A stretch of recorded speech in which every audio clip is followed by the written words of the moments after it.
Hi everyone, so Nikki said my name's Maddie. I'm 16, I go to Mackie Flinders, and I am a sibling of multiple people with disability. I've got my 8-year-old brother who has autism, and I had a baby sister who was severely disabled her whole life. And it was when she was born that I really realised what the sibling journey was like. A sibling, or as we call it, a sib, is not something many people understand, but part of my goal in life is to make people understand, or at least listen to what we have to say, and just to hear I see it as the silent pleas for help that none of us feel right asking for, but all of us really desperately need. A lot of people look at us and think we're lucky to have a sibling like we do, which we are, but there's so much more struggle behind it that people don't see at all. We deal with all the appointments as well. We deal with when they have a meltdown at school, when we have to go up to the hospital, when there's another physio, another therapist. For most of my brother's life, I dealt with his autism in silence. I didn't realise how much of an impact he was making on my life, how much he changed my life. And then when my sister was born in 2011, I sort of started to realise things weren't quite right. I'm the eldest of 10 kids. So my brother's 8 and my sister would have been 2. And whenever my brother had a meltdown, I was the one protecting him, all my other siblings. I would stand in the way, I would try and control my brother. I was the one who walked away with the bruises or the cuts because he'd thrown something or done something else. And in the end, I'm the eldest, I'm the one who took that on, and it hurts a lot more than one realises it does. I'm part of an international siblings group. It's one of the only ones that's effective in the world, the Sibling Support Project in America. And there's an online site called SibT, and it's on Facebook. And there's about 200 siblings on there, the entire world, and that's it, that we've recognised so far. And every day I go and speak to these people, we share our stories, we share everything about our lives, about our siblings. The majority of them there do have siblings with autism, right from mild, like my brother, to extremely severe, and we share videos, we share photos, and it's just amazing reading their journeys and just seeing how much of an impact being a sibling has had on their lives.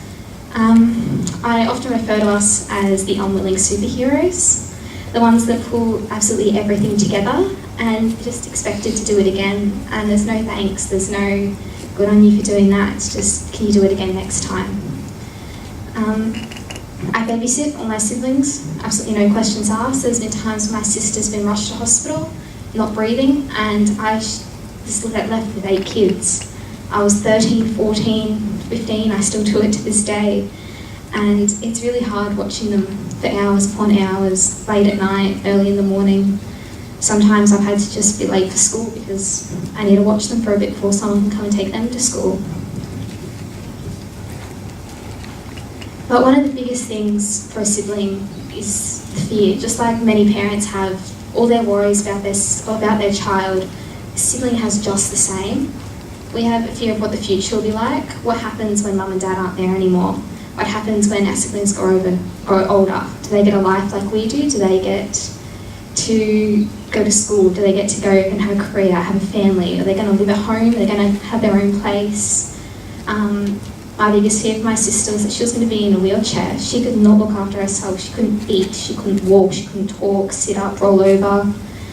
And I just had this thing in my head is that I'm going to be left to look after her one day. That's going to be me who has to look after her when mum and dad aren't there anymore.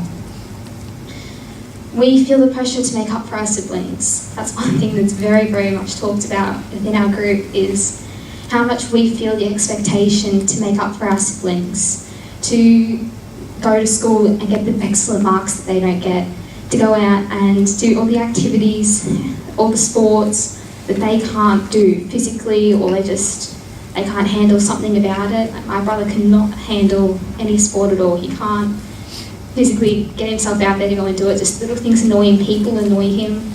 And all my siblings feel that pressure to make up for it. And in particular is school, where we have a lot of issues. If I wanted all my teachers to know, I'd have to go tell every single one of them separately, because there's no teacher that would go and do it for me, or just listen to me, get the whole story out and explain it. And in the end, I didn't have time to go see all my teachers separately, and to be honest, it just it didn't seem worth it at the time. But that was when, as a sibling, I didn't hand in my homework on time. I wouldn't have my assignments done. I would be showing up for school sick from stress, like really sick, and it took a long time for anyone to notice what an impact it was having on me and everyone around me. And it wasn't until that I finally had someone say to me, "You can't do this anymore, you're stressing yourself out, you're really sick right now," that I finally went out and I found the help that I really needed.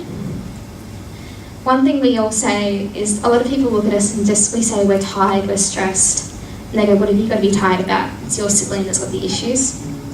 But when we say it, we mean it. We're not ones to admit defeat at all. Like, you'll never hear me admit defeat, really. And we're not making excuses for it either. Like, none of us would throw around our siblings' illness, disability just to get out of something. That's just, we spend too much time as a part of their lives to go and do that. But our lives are just too unpredictable as well. I've just found people around me don't understand that I can't plan when my brother's going to have a meltdown and they'll refuse to do anything, refuse to put his seatbelt on and we're sitting in the middle of the road for half an hour because he won't put it on. Or I can't tell you when my sister is going to have an epileptic fit or stop breathing. And if it wasn't for the fact I was already doing a 3-year BCE at my high school, I wouldn't be doing it right now. I would be struggling a lot more and there's a lot less chance I'd probably still be in school. As a low siblings find, I know so many that aren't in school because they just had to leave, they can't do it. And that's where young carers sort of comes into it.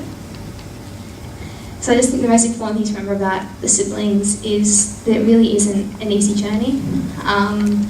But overall, for most of us, it's an amazing one. And the things my siblings have taught me has been absolutely, truly amazing. But every single journey is different. You can't take my word for it as everyone's. I know some people who hate their sibling and don't want to be a part of their lives because it's just too hard in the end. We all live it so differently, but it's important to remember that we all do matter and we all feel it. So thank you.